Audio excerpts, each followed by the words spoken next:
জুতো পায়ে মন্দিরে শঙ্খ বাজিয়ে বিতর্কে সায়ন্তিকা। চৈতন্য মহাপ্রভুর মন্দিরে শঙ্খ বাজান সায়ন্তিকা। বরানগর উপনির্বাচনে তৃণমূল প্রার্থী সায়ন্তিকা বন্দ্যোপাধ্যায় সমালোচনা দমদমের বিজেপি প্রার্থী শিলভদ্র দত্তের।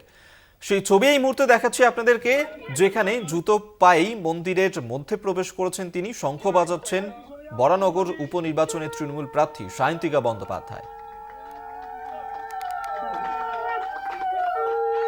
সেই ছবি এই মুহূর্তে দেখতে পাচ্ছেন। আমরা এই নিয়ে কথা বলবো। জয়ন্ত মজুমদার এই মুহূর্তে আমাদের সঙ্গে টেলিফোনে রয়েছেন প্রতিনিধি। জয়ন্ত, ঠিক কি অভিযোগ উঠছে?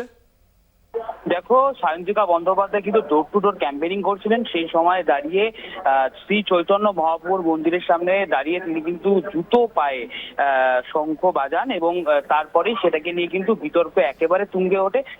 অন্যদিকে দমদম লোকসভা কেন্দ্রের বিজেপি প্রার্থী শিলভদ্র দত্ত তিনি দাবি করেন যে এটাই তৃণমূল কংগ্রেসের সংস্কৃতি।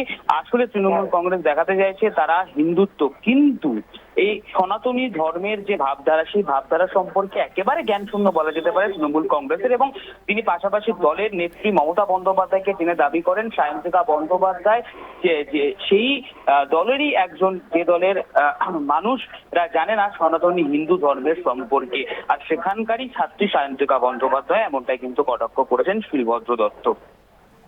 এই ক্ষেত্রে শিলভদ্র দত্ত তিনি তো এই প্রতিক্রিয়া দিয়েছেন, কিন্তু সায়ন্তিকা বন্দ্যোপাধ্যায় তিনি কি বলছেন? দেখো, সায়ন্তিকা বন্দ্যোপাধ্যায়ের এখনো পর্যন্ত সেই অর্থে কোনো প্রতিক্রিয়া আমরা পাইনি।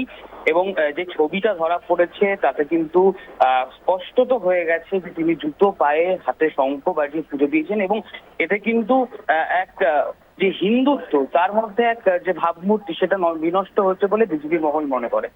বেশ, ধন্যবাদ তোমায় জয়ন্ত মজুমদার। আমাদের সঙ্গে টেলিফোনে ছিলেন প্রতিনিধি, এবং সেই ছবি এই মুহূর্তে দেখাচ্ছি আপনাদেরকে, যেখানে জুতো পায়ে মন্দিরে শঙ্খ বাজিয়ে বিতর্কে জড়ালেন সায়ন্তিকা বন্দ্যোপাধ্যায়।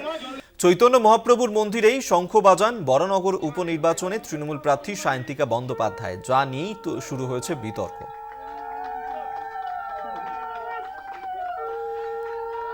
এই নিয়ে দমদমের বিজেপি প্রার্থী শিলভদ্র দত্ত তিনি ঠিক কি অভিযোগ করেছেন শুনুন। ওদের সংস্কৃতি, ওদের যেটা হচ্ছে এটা লোক দেখানো কাজ।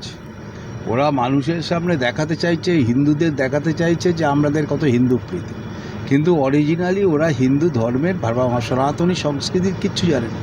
সুতরাং এবং শুধু এর সনাতনী সংস্কৃতি কেন বলবো, পৃথিবীতে কোনো ধর্মের যারা ধর্ম বিশ্বাস করেন মানুষ, তাদের যে আরাধ্য দেবতা যেখানে থাকেন বা কাউকে শ্রদ্ধা জানাতে যেখানে যান, সেখানে জুতো খুলেই যান। এটাই শিষ্টাচার মানুষের। তাই এরা মানুষের পর্যায়ে পড়ে কিনা সন্দেহ আছে। বিজেপি প্রার্থী শিলভদ্র দত্ত তার প্রতিক্রিয়া আপনাদেরকে শোনালাম। তিনি বলছেন যে তৃণমূল তারা হিন্দুত্বের বিরোধী, তারা সনাতনী ধর্ম সম্পর্কে কিছুই জানে না, যার কারণেই এই ঘটনা। এবং সায়ন্তিকা বন্দ্যোপাধ্যায় তাকেই জুতো পরে মন্দিরে শঙ্খ বাজাতে দেখা যায়, যা নিয়েই শুরু হয়েছে বিতর্ক।